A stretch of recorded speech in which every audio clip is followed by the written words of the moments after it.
ಸರ್ಕಾರಕ್ಕೆ ನೋಡಿ ರೈತರ ಭೂಮಿನ ಬಲವಂತವಾಗಿ ಕಸ್ಕೋಬಾರ್ದು ಅವರು. ಈಗ ನಿನ್ನೆಯಿಂದ ಬೈರಮಂಗಲದಿಂದ ಬಿಡದಿವರೆಗೂ ಪಾದಯಾತ್ರೆ ಮಾಡಿದ್ದೀವಿ. ಇಲ್ಲಿಂದ ಇವಾಗ ನೈಸ್ ರಸ್ತೆವರೆಗೂ ಪಾದಯಾತ್ರೆ ಮಾಡ್ತೀವಿ. ಫ್ರೀಡಂ ಪಾರ್ಕ್ ವರೆಗೂ ಪಾದಯಾತ್ರೆ ಮಾಡ್ತೀವಿ. ಈ ಡಿ ಕೆ ಶಿವಕುಮಾರ್ ಅವರು ದಯವಿಟ್ಟು ರೈತರ ಭೂಮಿನ ಕಸ್ಕೋಬಾರ್ದು, ಬಲವಂತವಾಗಿ ಕಸ್ಕೋಬಾರ್ದು. ಈ ಪ್ರಾಜೆಕ್ಟ್ ನ ಬಿಡ್ಬೇಕು. ಬಿಡೋವರೆಗೂ ನಾವು ಹೋರಾಟ ನಿಲ್ಸಲ್ಲ. ಇದೆಲ್ಲ ಫಲವತ್ತಾದ ಭೂಮಿ, ಬಂಜರು ಭೂಮಿ ಏನಿಲ್ಲ. ಇದು ತೆಂಗು, ಬಾಳೆ, ಎಲ್ಲ ಅಡಿಕೆ ಮತ್ತೆ ಭತ್ತ ಎಲ್ಲ ನೀರಾವರಿ ಜಮೀನದು, ಬಂಜರು ಭೂಮಿ ಎಲ್ಲ.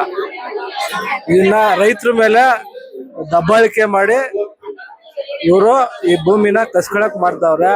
ಈ ಸರ್ಕಾರ ಇದನ್ನ ಕೈ ಬಿಡ್ಬೇಕು. ಯಾವ ಸಮಸ್ಯೆನೂ ಇಲ್ಲ. ಎಲ್ಲ ಡಿ ಕೆ ಶಿವಕುಮಾರ್ ಅವರು ಡಿ ಕೆ ಶಿವಕುಮಾರ್ ಅವರ ಖುದ್ದಾಗಿ ಇವಾಗ ಬಂದು ಸಮೀಕ್ಷೆ ಮಾಡಿಸ್ತೀವಿ. ಯಾವ ರೈತರಿಗೂ ಏನ್ ಸಮಸ್ಯೆ ಇಲ್ಲ. ಇಲ್ಲಿ 106 ಎಕರೆ ಭೂಮಿಲಿ ರೇಷ್ಮೆ ಬೆಳಿತಾವ್ರ.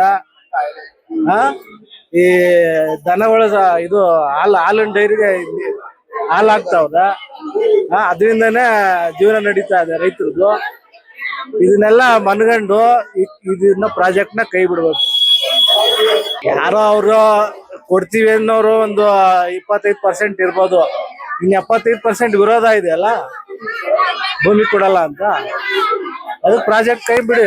ಈಗ ದೇವನಹಳ್ಳಿಲಿ ವಿರೋಧ ಮಾಡಿದ್ಕೆ ಪ್ರಾಜೆಕ್ಟ್ ಕೈ ಬಿಟ್ಟು ಸರ್ಕಾರ. ಅದೇ ರೀತಿ ಬಿಡ್ದಿದ್ದು ಬಿಡ್ಲಿ, ರೈತರಿಗೆ ಅನುಕೂಲ ಆಗ್ಲಿ. ಈಗ ರೆಡ್ ಝೋನ್ ಮಾಡೋರಲ್ಲ, ಅದನ್ನ ಕ್ಲಿಯರ್ ಮಾಡ್ಲಿ, ರೈತರಿಗೆ ಒಳ್ಳೇದಾಗ್ಲಿ. ಸರ್ಕಾರಕ್ಕೆ ಬಿಡದಿ ಪ್ರಾಜೆಕ್ಟ್ ನ ಅವರು ಕೈ ಬಿಡ್ಬೇಕು. ರೈತರಿಗೆ ಒಳ್ಳೇದಾಗ್ಬೇಕು. ರೈತರ ಹೋರಾಟ ಫಲಿಸ್ಬೇಕು. ಆ ಫುಟ್ಪಾತ್ ಒತ್ತುವರಿ ಅದು ಸಾರ್ವಜನಿಕರ ಅನುಕೂಲಕ್ಕೆ ಅದ್ ಮಾಡ್ಬೇಕು. ಅದು ಒಪ್ಕೋತೀವಿ ನಾವು. ಫುಟ್ಪಾತ್ ಒತ್ತುವರಿ ಅದು ಹೈಕೋರ್ಟ್ ಆರ್ಡರ್ ಆದೇಶನೇ ಇದೆ. ಅದಕ್ಕೆ ನಾವು ಅವ್ರ ಅಲ್ಲಿ ಫುಟ್ಪಾತ್ ಅಲ್ಲಿ ಮಾಡೋರು ಬೇರೆ ವ್ಯವಸ್ಥೆ, ಫುಟ್ಪಾತ್ಗೆ ಒಂದು ಏನಿವಾಗ ಅಲ್ಲಿ ವ್ಯಾಪಾರ ಮಾಡ್ತಾರೆ ಅವ್ರು ಬೇರೆ ವ್ಯವಸ್ಥೆ ಮಾಡಿ ಫುಟ್ಪಾತ್ ನ ತೆರವು ಮಾಡ್ಬೇಕು. ಪಾದಚಾರಿಗಳಿಗೆ ಅನುವು ಮಾಡ್ಬೇಕು. ಗ್ಯಾರಂಟಿ ಯೋಜನೆ ಎಲ್ಲ ಗ್ಯಾರಂಟಿ ಎಲ್ಲ ಮುಳುಗೋಗಿದೆ. ಯಾವುದು ಎಲ್ಲ ಇವಾಗ ಅದು ಈಗ 2000 ಯಾರಿಗೋ ಒಂದಿಬ್ರು ಬಂದ್ರೆ 50 ಜನಕ್ಕೆ ಬರಲ್ಲ. ಗ್ಯಾರಂಟಿ ಹೆಸರು ಹೇಳಿದ್ರೆ ಅಷ್ಟೇ. ಈ ಗ್ಯಾರಂಟಿನೂ ನಿಂತೋಗಿದೆ ಎಲ್ಲ. ಕಾವೇರಿ ನೀರು ಈಗ ಮಳೆ ಹುಯ್ದಿದ್ಕೆ ಅವ್ರಿಗೆ ಏನೋ ಒಂದು ಸಮಸ್ಯೆ ಆಗ್ಲಿಲ್ಲ.